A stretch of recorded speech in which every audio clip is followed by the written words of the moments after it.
10 prisões mais torturantes onde viver é pior que a morte. Em um mundo onde a justiça busca reparar danos, existem lugares em que o sofrimento ultrapassa qualquer limite imaginável. Prisões onde o simples ato de viver configura um tormento diário, onde a dignidade humana é apagada sob o peso da violência, do abandono e da crueldade. O que transforma um presídio em um verdadeiro inferno na Terra?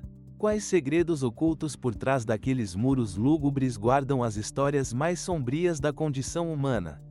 Ao longo desta jornada, será revelado o que faz dessas prisões verdadeiros labirintos de desespero, muito além da punição convencional. As condições que desafiam a mente e o corpo, a superlotação sufocante, a tortura velada e explícita, o isolamento que dilacerá o espírito e a esperança quase inexistente. Descobrir essas realidades não é apenas um exercício de curiosidade. É um convite para refletir sobre os limites da justiça, da humanidade e da sobrevivência. Prepare-se para conhecer os 10 presídios mais brutais do mundo, onde viver é pior que a morte. Atravessando fronteiras e continentes, será revelada uma rotina marcada por expressões extremas da dor e do medo. No coração dessas prisões, a punição ultrapassa o corpo e ameaça destroçar a alma. Entre as instituições que causam arrepios, estão aquelas marcadas por superlotação, onde centenas de presos se amontoam em celas minúsculas, dividindo o espaço com doenças, insetos e um silêncio carregado de uma tensão quase palpável. Imagine compartilhar cada centímetro de espaço com dezenas de desconhecidos, em ambientes úmidos, sujos e infestados, onde a chance de qualquer privacidade simplesmente não existe. Nessas condições, a sobrevivência física torna-se um desafio e a sanidade mental uma luta constante. Em outro nível de terror, prisões são conhecidas por métodos cruéis de tortura física e psicológica, muitas vezes camuflados sob pretextos de disciplina e segurança.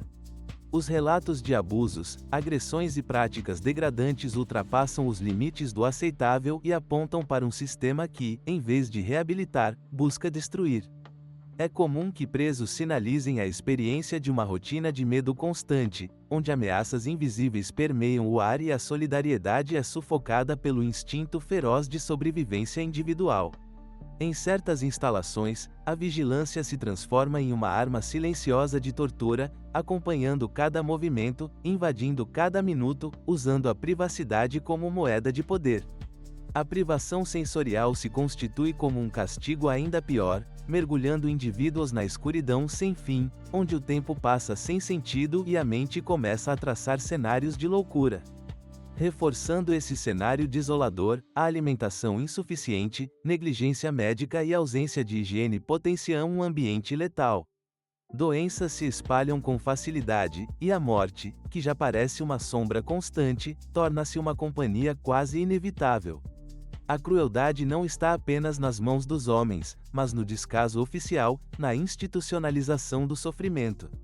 Entre os exemplos mais chocantes estão as prisões de segurança máxima, onde a rigidez das regras e o controle absoluto eliminam qualquer possibilidade de conforto ou esperança.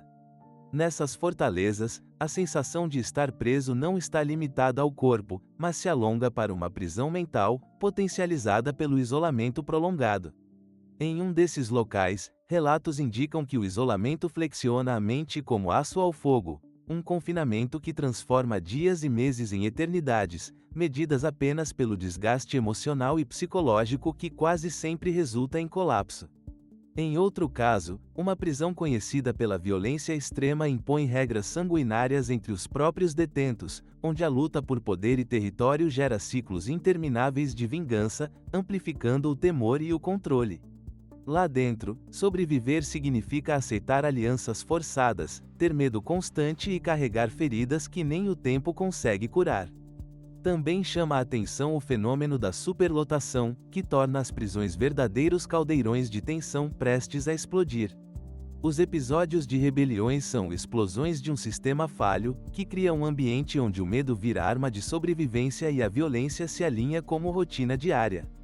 A degradação física do espaço se reflete na degradação humana dos presos, cuja identidade é diluída nesse ciclo de sofrimento. No entanto, Por mais assustadora que pareça a realidade dentro dessas prisões, elas também carregam histórias de resistência silenciosa, que muitas vezes passam despercebidas. Grupos dentro do cárcere tentam preservar valores humanos mínimos, e alguns presos desafiam o ambiente hostil mantendo a esperança viva. Ainda assim, isso não diminui o tamanho do problema ou a urgência de se refletir sobre a natureza dessas instituições que, em vez de servir à justiça, adoecem a humanidade. Ao considerarmos as prisões mais torturantes do mundo, emerge uma componente perturbadora. Elas refletem não apenas falhas no sistema de justiça, mas um abismo em nossa empatia coletiva. Por trás de cada número, de cada cela, há uma vida tratada como descartável. O que essas prisões nos dizem sobre a nossa capacidade de lidar com a punição, o crime e a reabilitação? Até que ponto a sociedade está disposta a aceitar o sofrimento em nome da segurança ou do castigo? E, afinal, onde está o limite entre a justiça e a barbárie? Esta conta, pesada e incômoda, permanece sem resposta fácil. O olhar sobre esses relatos deve servir como um alerta, uma advertência sobre o risco de se perder toda a humanidade que resta em processos que moldam o destino de pessoas atrás das grades. No fim, a reflexão mais profunda talvez seja sobre o significado da prisão em si, se ela deve ser, de fato, um espaço de sofrimento inimaginável, ou um ambiente onde a dignidade ainda encontra espaço para resistir. Deixar de conhecer essas realidades é perpetuar um silêncio cúmplice diante do sofrimento que, apesar de invisível para muitos, é brutal e real para quem o vive. O desafio está lançado: reconhecer a existência desses infernos na Terra e pensar em caminhos que possam transformar a escuridão em chance de luz, por mais tênue que seja. Estes relatos das prisões mais torturantes não são apenas histórias de horror, mas um convite urgente a confrontar a nossa própria humanidade. A escolha de seguir ignorando ou de buscar o entendimento pode definir o futuro daqueles que, por erro ou escolha, vivem dentro dessas muralhas. Neste silêncio opressor, o grito não ouvido ecoa como uma denúncia contra o tempo e contra o esquecimento. Onde o desespero parece não ter fim, a pergunta que fica é se, ao explorar estas histórias, encontraremos sinais de redenção ou se apenas confirmaremos os limites trágicos da condição humana quando mergulhada na escuridão da crueldade institucionalizada.